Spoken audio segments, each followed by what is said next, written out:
हर हर महादेव। देवों के देव महादेव जी के चरण में मेरा कोटि कोटि प्रणाम। मेरा प्रणाम स्वीकार हो।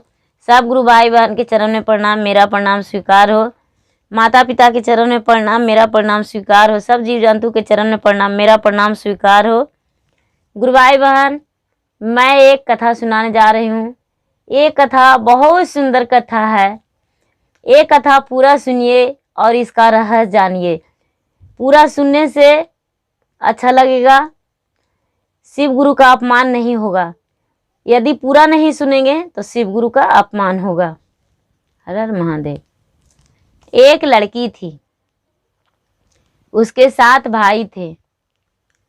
सब भाई बड़ा थे, वो लड़की सबसे छोटी थी। वो 7 भाई का बहन लाडली थी और उसके माता पिता इस दुनिया से छोड़कर स्वर्गवास हो गए थे। उसका 7 भाई का कहना था कि इसे बहुत प्यार से पढ़ाएंगे, लिखाएंगे, बड़ा करेंगे और बहुत अच्छे घर में इसको शादी कर देंगे। वो जब लड़की 5 साल की थी तो वो शिव जी का पूजन करने लगी। उसका भाई भी उस चीज़ से बहुत खुश थे। सब भाई बोलते थे, कोई बेलपत्र ला के दे देते थे, कोई फूल ला कर देते थे, कोई उनको नहाने के लिए कुएं से पानी भी निकाल देते थे, कोई कपड़ा ला के धर देते थे। सब भाई अलग अलग काम नहाने के समय, पूजन के समय मदद करते थे और उन्हें बहुत प्यार से पूजा करवाते थे। वो बेचारी शंकर जी के रोज पूजा करती थी। धीरे धीरे उसका 7 भाई का शादी हो गया और जब 7 भाई का शादी हो गया, वो बड़ा हो गई, तो उसको 7 भाई कुछ दिन में बोले कि भैया अब हम लोग का खर्चा बहुत बढ़ गया है, चलिए हम लोग परदेश चलेंगे और परदेश में जाके कुछ कमाएंगे, धन हो जाएगा तो घर पे आके घर बनाएंगे, कुछ ज़मीन खरीदेंगे, हम लोग का भी कुछ अलग खुशहाली होगा। बोले भाई लोग कि हाँ ठीक है, अच्छा है। कुछ भाई के बच्चे भी हो गए थे, कुछ का नहीं भी थे। ये बेचारी भी बड़ा हो चुकी थी। उन लोग सोचे शादी भी करना है, कैसे करेंगे जब पैसे नहीं रहेगा, तो इसको अच्छा घर में शादी करना है। सब भाई निकल गए बाहर, सब परदेश चल गए और 7 भाभी उसको घर पे रह गई। 7 भाभी जब घर पे रह गई तो वो 6 भाभी आपस में बात की कि अरे इसको एक काम कोई नहीं करने देता है और ये सुबह उठती है, स्नान करती है और पूजा पाठ में लगल रहती है और पूजा पाठ इतना करवाएंगे इससे, इसको से काम करवाओ, खाना बनवाओ और इसको जब पूजा पाठ करेगी तो दिन भर इसको खाना नहीं देंगे। उसको उससे स्वीकार करवा रही थी कि बोलो तू और पूजा करेगी शंकर जी के। वो बोली हमको जान भी मार दोगी भाभी, फिर भी हम पूजा करेंगे शंकर भगवान को। दिन भर भोजन नहीं दी उसका भाभी, फिर भी शंकर जी का ध्यान में बेचारी लगी हुई रही। कोई बात नहीं, भूखे रह गई। जो छोटी भाभी थी वो रात में सबसे चुप्पे अपना भोजन उसे जाके खिला दी कि न लो खा लो, तुम्हें भूखा नहीं रहने देंगे।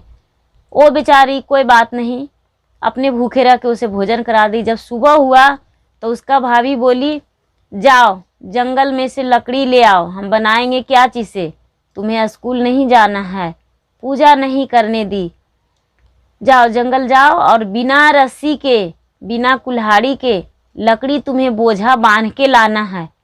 अगर जो हम रस्सी देख लेंगे तो तुम्हें हम घर में रहने नहीं देंगे। ये बेचारी चल गई घर से और जब घर से चल गई जंगल को, और जंगल में गई, लकड़ी तोड़ने लगी, तोड़ तोड़ के इकट्ठा कर दी लकड़ी। और जब इकट्ठा कर दी तो अब सोच रही है कि हम ले जाएं कैसे, रस्सी पर लाने नहीं बोली है, बोझा भी बांध के लाने बोली है, क्या करें। वो जोर जोर से बेचारी जंगल में रोने लगी कि भगवान महाराज आप मुझ पे सहायता होइए, हम क्या करें। उस जंगल में, सुनसान जंगल में शंकर भगवान प्रकट हो गए और बोले पुत्री तुम्हें क्या हुआ जो तू रो रही है।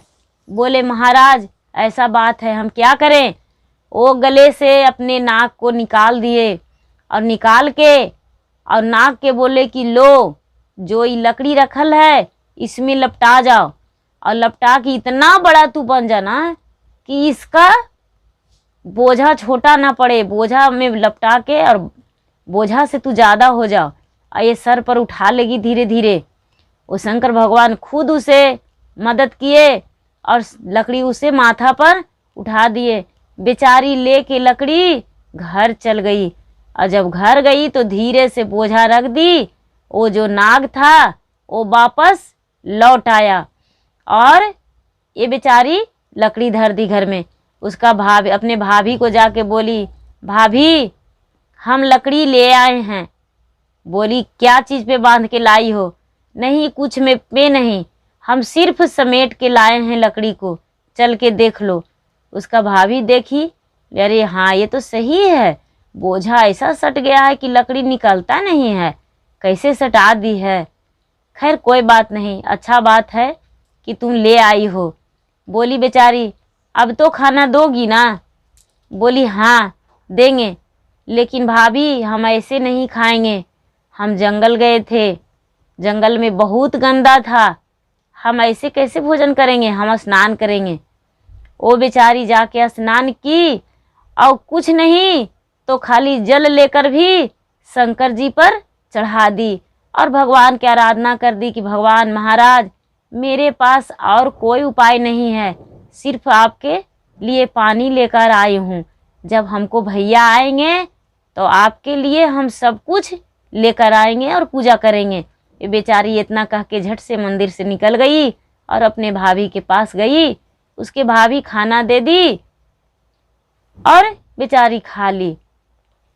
जब फिर से सुबह हुआ तो भाभी उसको बोली आज घर में चावल नहीं है, देखो धान है, लो इसको बिना ढेकी बिना ओखली के बिना समाट के इसे कूट के और चावल लेके आओ। यदि एक चावल भी घट गया तो हम तुम्हें फांसी दे देंगे, काट देंगे। बेचारी धान लेकर बैठ के और रोने लगी। जब रोने लगी तो फिर से शंकर भगवान आए। अब क्या हुआ, तू क्यों रो रही हो? वो बेचारी बोली क्या कहें, हमको भाभी बोली है कि ई धान में से चावल निकाल के ले आओ, अगर जो नहीं हम चावल निकालेंगे तो हमको भाभी जान मार देगी। शंकर भगवान बोले ठीक है, हम तुम्हारा मदद करेंगे। शंकर भगवान पूरे वहाँ पे गरबैया की इतना गरबैया आ गया, इतना गरबैया आ गया कि किसी को धान मिला, किसी को धान नहीं मिला। वो सब चावल निकाल के इकट्ठा कर दी, लेकिन एक पंछी उसमें एक आँख के थी, कान थी, वो एक आँख में चावल चुरा के छुपा ली और चल गई। एक चावल इसको घट गया। फिर से भाभी इसको बोली एक चावल घट गया, बोलो अब क्या करें, क्या किया तूने चावल? बोली भाभी इतना ही था। बोली नहीं, एक चावल घट गया है। बेचारी फिर से रोने लगी। फिर शंकर भगवान आए, बोले क्या हुआ, क्यों रो रही हो? बेचारी बोली महाराज एक चावल घट गया, हमको भाभी बोल रही है तुम्हें काट देंगे, जान मार देंगे, अब हम क्या करें? वो बोले ठीक है। वो अपने गला को नाक के निकाल के और धर दिए। बोले जाओ पंछी के पास जाओ, चिड़िया गरबैया के पास जाके बोलो जो भी चावल लिया है वो चावल दे दो, और नहीं तो तुम सबको हम खा जाएंगे। नाग अपने भयभीत रूप में जाकर उस गरबैया के पास बोले, सब गरबैया के पास, कि देखो यदि जो भी चावल उसको चुराई हो वो चावल उसके पास दे लाओ, नहीं तो हम सबको खा जाएंगे, चुन चुन के खा जाएंगे, किसी को हम नहीं रहने देंगे। गरबैया डर से एक दूसरे से पूछने लगे, बहन तुम ली हो, चुराई हो चावल? बहन तुम चुराई हो? कोई नाम नहीं लिए, क्योंकि जो चुराएगा वही ना नाम लेगा। एक पंछी बोली हाँ हम चुराए हैं। सब पंछी मिलके उन्हें पूरा मारने लगे। तो बेचारी वापस चावल लेकर आके जमा कर दी। चावल इकट्ठा करके अपने भाभी को पास जमा कर दी। कुछ दिन बहुत तरह तरह के तकलीफ उसका भाभी दी।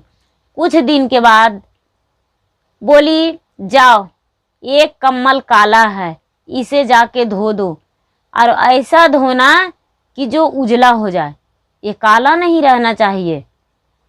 वो बेचारी लेकर कहीं दूर कुआं पर जाके रोने लगी। उसी रास्ते से उसका भाई आ रहे थे, सातों भाई। देखे, अरे ये तो हमको बहन का आवाज है। 6 भाई बोल रहे हैं नहीं, मेरा बहन का आवाज कैसे रहेगा इस सुनसान में, राह बाट में, इधर कुआं पर जहां पर कुछ नहीं है, वहां पर हमको बहन कैसे रह सकती है। छोटा भाई बोले भैया आप सब घर जाइए और हम देखते हैं जाके। छोटा भाई देखने गए, पीछे से ये सब भाई भी गए। देख रहे हैं कि बहन चिल्ला चिल्ला के रो रही है। ये भाई उसे गोद में बैठा के बोले बहन क्या हुआ। बहन बोली भैया कुछ नहीं। फिर भी भाई पूरा जिद करके बोले। बहन बताई कि भैया जब से आप प्रदेश गए हैं, जब से हमें भाभी बहुत तकलीफ दी है, इतना तकलीफ, पढ़ाई छुड़ा दी और बहुत तरह तरह के हमसे काम करवाती है। मुझे खाना नहीं जल्दी देती है, और खाना भी देती है तो बासी रोटी बासी चावल दे देती है। क्या करें, किसी तरह से अपना जीवन व्यतीत कर रहे हैं। एक कम्बल है भैया, भाभी बोली है उजला करके लाना, काला कम्बल को उजला हम कैसे कर सकते हैं। भाई बोले कम्बल यहीं पे रहने दो। अपना जांग चीर के भाई छुपा लिए अपने बहन को और घर गए और वहां पर जाके बहन बहन सातों भाई चिल्लाने लगे।